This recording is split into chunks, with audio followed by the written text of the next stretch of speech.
तो सुबह हो जाती है। जिन्वू के पास डीमन मोनार्क का ब्लड आता है। कहता है तीनों इंग्रेडिएंट्स मेरे पास आ गए हैं। तो वहां पर आता है क्या आप एलिक्सियर ऑफ लाइफ बनाना चाहते हैं। साथ में ये भी लिखा आता है कि इसका सक्सेस रेट प्लेयर की इंटेलिजेंस लेवल पर डिपेंड करता है। ये देखकर वो थोड़ा परेशान हो जाता है। पीछे लड़की कहती है जिन्वू क्या तुम ठीक हो। कहता है क्राफ्ट करो। वो यस करता है। फिर क्राफ्टिंग शुरू हो जाती है। खैर वो लोडिंग चल रही होती है। काफी देर लग जाती है और वो बड़ा नर्वस भी होता है। और फिर जैसे ही वो लोडिंग पूरी होती है लिखा आता है क्राफ्टिंग हो गई है। आपके पास 6 एलिक्सियर ऑफ लाइफ आ गए हैं। फिर वो थोड़ा सा रिलैक्स होता है। जिन्हों सोचता है आखिरकार मुझे एलिक्सियर ऑफ लाइफ मिल ही गया। क्या ये मॉम की इटर्नल स्लीप के लिए काफी है। फिर हमें दिखाते हैं पीछे से आयरन उस ड्रैगन को पकड़ के लाता है। जिन्हों कहता है शुक्रिया तुम इसे लाए। वो बड़ा खुश हो जाता है। और फिर जिन्हों अराइज स्किल का इस्तेमाल करता है और उस ड्रैगन की शैडो निकाल लेता है। वो लड़की देखकर बड़ी शॉक होती है। फिर नोटिफिकेशन आती है इसका नाम क्या रखना है। जिन्हों सोचता है नाम क्या था इसका।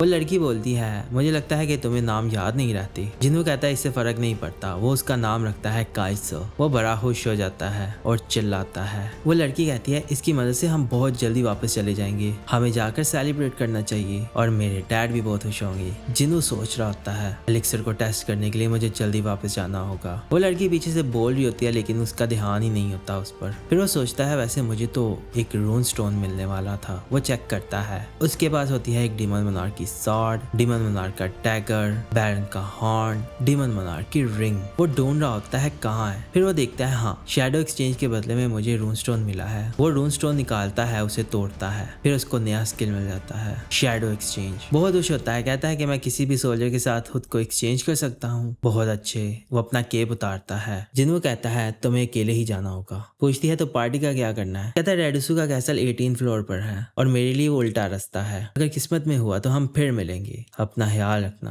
यार वो बोल रही होती है रुको मेरी बात सुनो। लेकिन वो खुद को शैडो से एक्सचेंज कर लेता है। नोटिफिकेशन आ जाती है बॉस हार गया है। अब डंजन उसकी ओरिजिनल स्टेट में पहुंच जाएगी। जिन्हों कहता है मैं तो वाकई यहाँ आ गया। अगर इसे ठंडा होने में 3 घंटे लगेंगे तो फिर एक ही तरीका है घर जाने का। वो जंप करता है ऊपर चला जाता है। फिर काइसल को बुलाता है। वो ड्रैगन आ जाता है उस पर बैठकर फिर जाने लगता है। फिर हमें हंटर एसोसिएशन को दिखाते हैं। चेयरमैन सॉन्ग बोल रहा होता है हंटर्स की पावर के पीछे वो चिंटियां खींची चली आएंगी और इस दौरान हम एक खास सिग्नल का इस्तेमाल करेंगे और उन्हें डिस्टर्ब करेंगे। इस दौरान हंटर उनकी कॉलोनी में एंटर होंगे और जैसे ही हमें मौका मिलेगा फिर हम क्वीन को मार देंगे। मैनेजर वो कहता है क्या ये सिग्नल काम करेगा या नहीं। सॉन्ग कहता है मुझे भी ये प्लान इतना खास नहीं लगा। हमारे एनालिसिस में इतना कुछ नहीं है लेकिन उनके हिसाब से ये सब ठीक है। वैसे अगर सिग्नल काम ना किया तो हमारे पास प्लान बी भी है। अभी हम बस हंटर्स को तैयार करके भेज सकते हैं। कहता है ठीक है सर। फिर वो पूछता है हंटर संघ का कुछ पता चला किधर है। वो कहता है अभी तक नहीं पता चला। फिर हमें दिखाते हैं एक शॉप में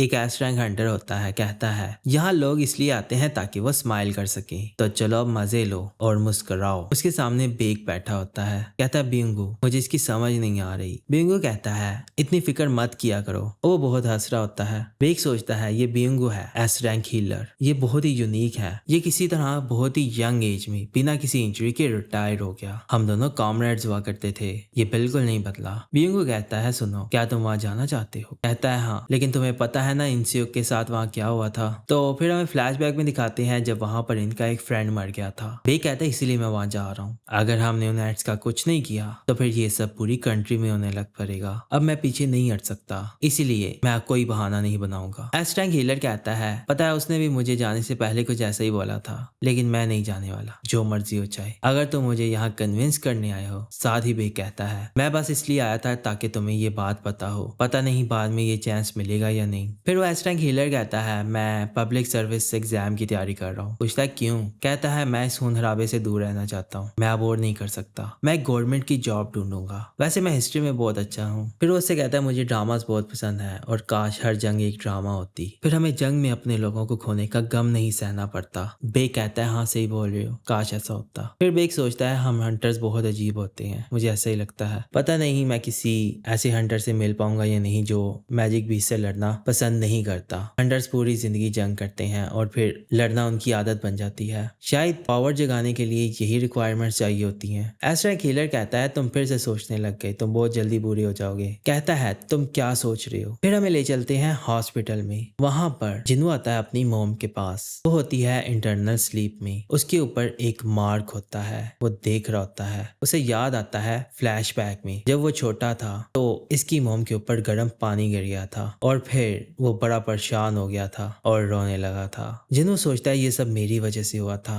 फिर वो एलिक्सियर ऑफ लाइफ निकालता है। पता नहीं क्या होगा, वो इसे पी पाएंगे या नहीं, लेकिन मुझे कोई गारंटी नहीं कि पीने के बाद कुछ होगा या नहीं। लेकिन मुझे पता है सिस्टम कितना केपेबल है। यही मुझे ई रैंक से उठाकर यहाँ लेकर आया है, मुझे इस पर यकीन है। फिर वो बॉटल खोलता है और अपनी मोम को उठाता है और उसे पिलाने लगता है। साथ ही उसके हाथ भी कांप रही होती हैं। वो उसे पिला ही देता है और वापस लटा देता है। फिर साथ बैठ जाता है और उसमें से रोशनी निकलने लगती है। उसका वो निशान भी ठीक हो जाता है और उसकी स्किन भी बिल्कुल साफ हो जाती है। लेकिन वो उठती नहीं, बड़ा उदास होता है। कहता है प्लीज उठ जाएं, मैंने ये सब आपके लिए ही किया है। फिर थोड़ी देर गुजर जाती है। जिन्नू अपनी आंखें खोलता है, देखकर बड़ा शौक होता है। उसकी मोम उठ चुकी होती है। पूछती है क्या तुम जिन्नू हो? मैं कब से ऐसे सोई थी? कहता है 4 साल। फिर जीना के बारे में पूछती है। कहता है वो ठीक है। कहती है बहुत शुक्रिया जिन्नू, तुमने अपना प्रॉमिस पूरा किया। तुम बहुत बड़े हो गए हो और तुम हर्ट हो, है ना? लगता है तुम बहुत मुश्किल वक्त से गुजरे हो। जिन्नू बहुत खुश होता है, वो रोने लग पड़ता है। फिर सुबह हो जाती है। डॉक्टर बहुत हैरान होता है कि एक इटर्नल स्लीप का पेशेंट उठ गया।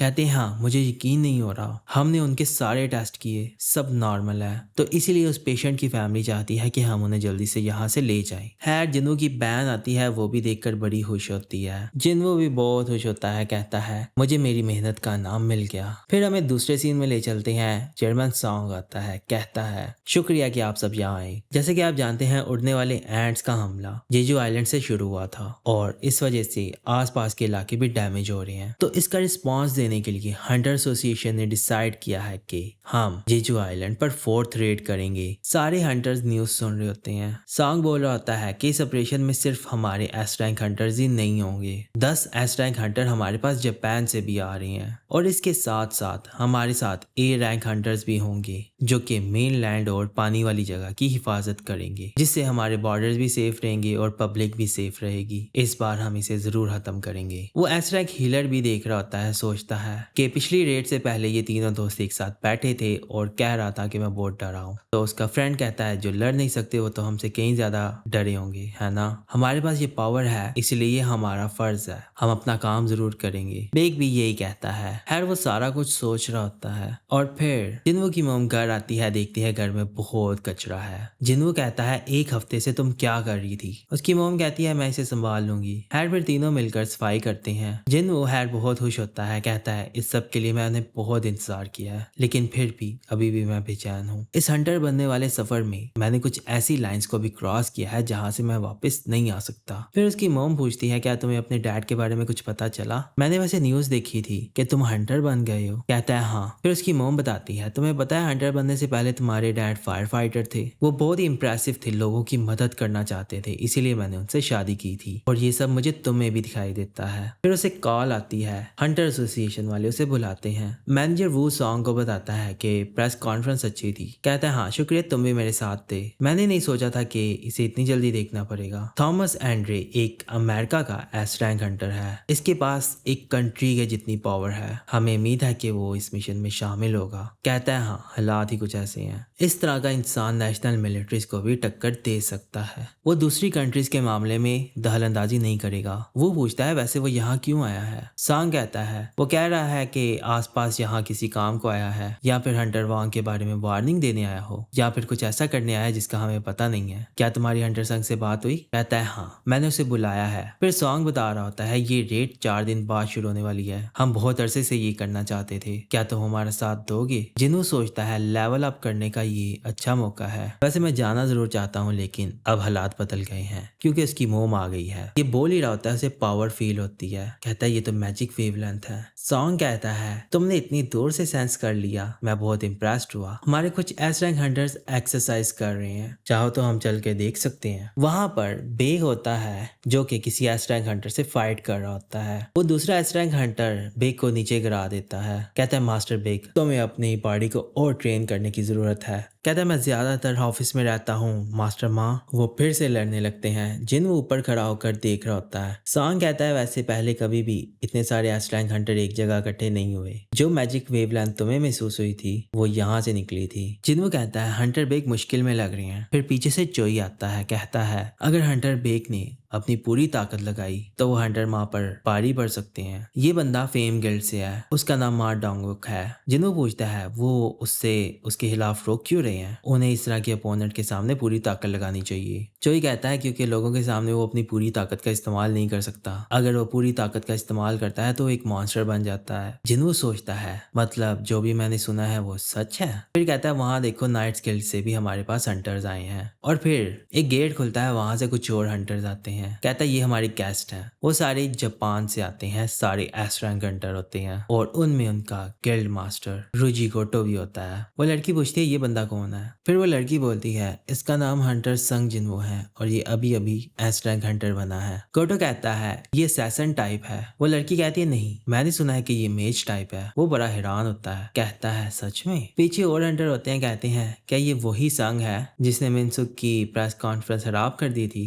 साथ में जा भी होती है, देखती है, कहती है इसीलिए एटमॉस्फेयर इतना बदल गया है। खैर नीचे वो दोनों हंटर्स लड़ रहे होते हैं, एक दूसरे के साथ ताकत आजमा रही होती हैं। पीछे लड़की बोलती है अगर ये इस कंट्री के बेस्ट हंटर्स हैं तो ये तो शर्म की बात है। कहती है मैंने जितनी बार आपको लड़ते हुए देखा है तो मुझे बाकी एस रैंक हंटर बेकार लगते हैं। पीछे से दो और हंटर आते हैं, कहते हैं मिस इंटरप्रेटर क्या तुम हमारा मजाक उड़ा रही हो, तुम्हारी टून से तो कुछ ऐसा ही लग रहा है। पूछती है आप लोग कौन हो। पीछे बंदा कहता है ये नाइट गिल्ड के गिल्ड मास्टर है पार्क जोंगसू। कहती है मैंने ये नाम पहले नहीं सुना। फिर वो बंदा कहता है हाँ शायद ये ए रैंक हंटर है, लेकिन फिर भी हमारी गिल्ड इस कंट्री की 5 सबसे बड़ी गिल्ड्स में से एक है। फिर पीछे से चा और दूसरा बंदा आता है। चा कहती है फजूल में ये सीन क्रिएट मत करो। फिर वो बंदा चा को बोलता है ये लोग हमें कमजोर बोल रहे हैं और हमारी इंसल्ट कर रहे थे। गोटो कहता है हाँ बिल्कुल सही, चलो तैयार हो जाओ एक फ्रेंडली फाइट के लिए जो एस रैंक हंटर्स के बीच होगी। आपकी मर्जी है, जो रूल्स हैं रख लो। फिर सॉन्ग चोई और जिन्वो भी नीचे आ जाते हैं।